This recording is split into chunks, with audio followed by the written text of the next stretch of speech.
रेवंत रेड्डी के खिलाफ 2015 के कैश फॉर वोट मामले में सुप्रीम कोर्ट में सुनवाई चल रही थी। इसी बीच कोर्ट रूम में कुछ ऐसा हुआ कि सबके कान खड़े हो गए।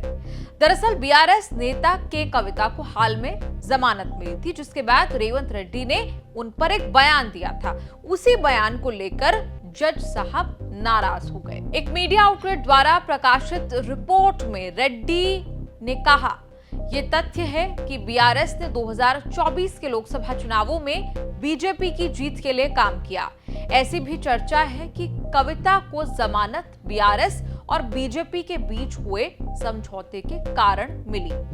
अब ये बयान जब कोर्ट पहुंचा तो बवाल हुआ। दरअसल गुरुवार को सुप्रीम कोर्ट में रेवंत रेड्डी को लेकर एक सुनवाई चल रही थी। 2015 के कैश फॉर वोट मामले में मुकदमा ट्रांसफर करने की याचिका को जस्टिस बीआर गवई, जस्टिस पीके मिश्रा और जस्टिस केवी विश्वनाथन की बेंच सुन रही थी। शुरू में यह व्यक्त किया गया कि कोर्ट मुकदमे को ट्रांसफर करने से इनकार कर देगा, लेकिन सभी रिलेटेड पक्षों में विश्वास की संभावना पैदा करने के लिए स्वतंत्र विशेष लोक अभियोजक नियुक्त करेगा।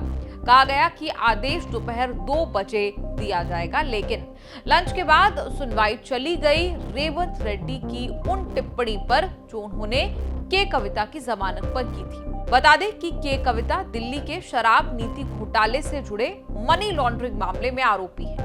सुप्रीम कोर्ट ने 27 अगस्त को दिल्ली आबकारी नीति घोटाले मामले में के कविता को जमानत दे दी थी। अब बात रेवंत रेड्डी के बयान पर आई तो जस्टिस गवई ने तेलंगाना सरकार के लिए सीनियर एडवोकेट मुकुल रोहतगी को एड्रेस किया और कहा, जिस तरह से उन्होंने यानी कि रेड्डी ने बयान दिया, आज सुबह उन्होंने जो कहा उसे आप पढ़िए।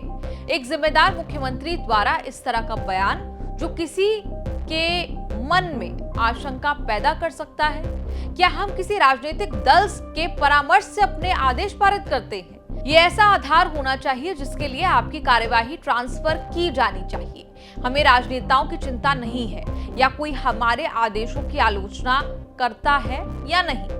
हम अपनी अंतरात्मा के अनुसार, अपनी शपथ के अनुसार अपना कर्तव्य निभाते हैं। लाइव लॉ की एक रिपोर्ट के मुताबिक जस्टिस गवई के बाद जस्टिस विश्वनाथन ने भी इस पर टिप्पणी की। उन्होंने कहा, ये एक जिम्मेदार व्यक्ति द्वारा दिया जाने वाला बयान है जो मुख्यमंत्री के पद पर है। क्या मौलिक कर्तव्य ये नहीं कहता कि संस्थाओं के लिए परस्पर सम्मान होना चाहिए?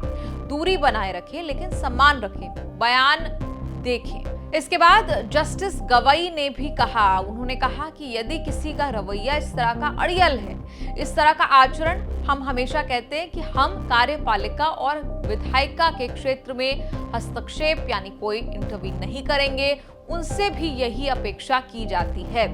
वहीं जस्टिस गवई ने आगे उदाहरण दिया, कहा महाराष्ट्र सरकार में कार्यरत आईएएस अधिकारी का उन्होंने उदाहरण दिया जिन्हें अवमानना नोटिस जारी किया गया था। जस्टिस गवई ने कहा, यदि किसी में सुप्रीम कोर्ट के आदेश पर टिप्पणी करने की हिम्मत है, कल हमने अतिरिक्त सचिव को नोटिस जारी किया।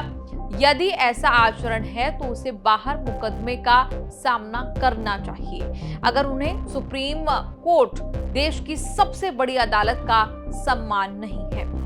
अब मामला इतना ज्यादा बढ़ गया और सुप्रीम कोर्ट की फटकार लगी तो तेलंगाना के मुख्यमंत्री रेवंत रेड्डी ने बिना शर्त के माफी मांगी। उन्होंने सोशल मीडिया प्लेटफॉर्म एक्स पर लिखा, भारतीय न्यायपालिका के प्रति मेरा सर्वोच्च सम्मान और पूर्ण विश्वास है। मैं समझता हूं कि 29 अगस्त की कुछ प्रेस रिपोर्ट्स में मेरे नाम से कई टिप्पणियों से यह आभास हुआ है कि मैं न्यायालय के न्यायिक विवेक पर सवाल उठा रहा हूं, लेकिन ये दोहराता हूं कि मैं न्यायिक प्रक्रिया में दृढ़ विश्वास रखता हूं। रेवंत रेड्डी ने आगे कहा, मैं प्रेस रिपोर्ट्स में व्यक्त किए गए बयानों के लिए बिना शर्त खेद व्यक्त करता हूं। ऐसी रिपोर्ट्स में मेरे नाम से की गई टिप्पणियों को संदर्भ से बाहर कर दिया गया है। न्यायपालिका और इसकी स्वतंत्रता के प्रति मेरे मन में बिना शर्त सम्मान और सर्वोच्च आदर है। भारत के संविधान और उसके लोकाचार में दृढ़ विश्वास रखने वाले के रूप में न्यायपालिका को सर्वोच्च सम्मान देता हूं और देता रहूंगा। अपनी टिप्पणी के लिए रेवंत रेड्डी की कुछ इस तरह उन्हें माफी मांगनी पड़ी। आपको बता दें, जिन के कविता पर रेवंत रेड्डी टिप्पणी करके फंसे वो दिल्ली के शराब नीति घोटाले से जुड़े मनी लॉन्ड्रिंग मामले में आरोपी हैं। 27 अगस्त को के कविता को सुप्रीम कोर्ट से जमानत मिली। कोर्ट का कहना था कि सीबीआई ईडी की जांच पूरी हो गई है, इसीलिए जांच के लिए पेटिशनर्स यानी कि के कविता की हिरासत जरूरी नहीं है। आपको याद दिला दें कि कविता 5 महीने से हिरासत में थी। इस केस में 493 गवाह हैं, 50,000 डॉक्यूमेंट्स है, दस्तावेज हैं। ऐसे में ट्रायल के जल्द पूरे होने की संभावना नहीं है, इसीलिए जमानत दी जाती है। इस पूरी रिपोर्ट पर आपका क्या कहना, आप कमेंट्स में लिखकर अपनी राय जरूर दें और देखते रहिए न्यूज़ तक।